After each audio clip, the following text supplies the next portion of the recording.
Mire, yo creo que es preocupante a los niveles que ha llegado el señor ministro de Educación, donde ha demostrado que continúa con una campaña mediática, continúa con campañas de desprestigio y de difamación.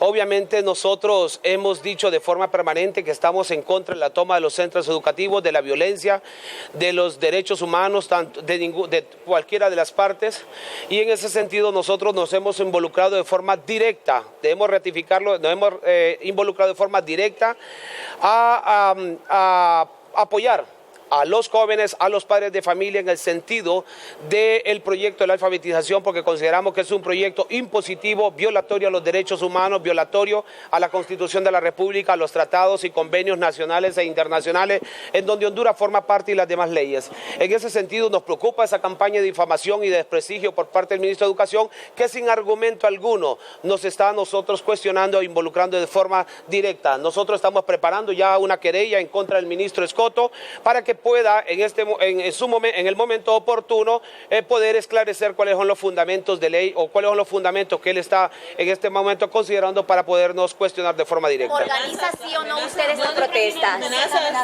Obviamente en este caso también los jóvenes están preocupados porque hay amenazas, están mandando personas a tomar fotografías dentro del centro educativo. A mí se me tomó fotografía en un momento en donde me apersoné in situ a la cercanía de Casa Presidencial a efecto de conocer justamente qué era lo que estaba sucediendo, porque de igual manera se me informó. También nos apersonamos al hospital escuela porque supuestamente habían jóvenes que habían sido agredidos, y en ese sentido fuimos también a constatar si era cierto o no. También nos hemos apersonado en muchos centros educativos donde han habido protestas, y lo único que hemos nosotros pedido a los jóvenes es que considerar o reconsiderar el hecho de que la toma de los centros educativos no es correcto, porque obviamente se violenta el derecho de terceras personas. ¿Organización o esta acción de don Andrés, usted? Nosotros no organizamos, al contrario, nosotros hicimos un plantón en los bajos del Congreso Nacional el pasado martes, donde estaba citado el ministro Escoto, y justamente convocamos a padres de familia y estudiantes, y en ese sentido nosotros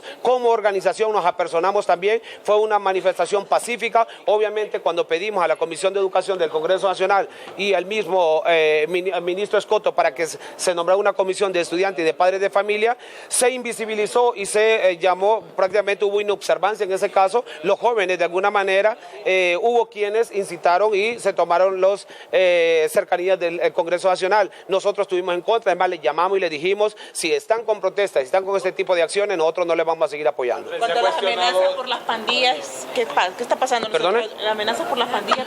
Desde luego, mire, los jóvenes de por sí ya están siendo amenazados. Todos ustedes como comunicadores sociales se dan cuenta de lo que está sucediendo en los centros educativos, donde hay amenazas, donde hay trata, donde hay intentos incluso o desertando jóvenes de los centros educativos de por sí, y en ningún momento se está buscando una solución para resguardecer los centros educativos, y de alguna manera los centros educativos, los jóvenes, los docentes y el personal administrativo también está prácticamente al margen de cualquier tipo de seguridad que el Estado de Honduras pueda considerar. ¿Cierto es que estas acciones suyas es porque no lo ha tomado en cuenta el ministro? Obviamente el ministro de Educación, lo que menos le interesa es el diálogo, no ha tomado en cuenta a nadie, a ningún sector, ni a ustedes comunicadores sociales los tomen en cuenta, solo les llama cuando hay que hacer un comunicado que obviamente le convenga. Pero cuando ustedes les llaman, cuando ustedes ya quieren llamarlo a intervenir a un foro de televisión, a un programa o a alguna situación que se esté dando, él obviamente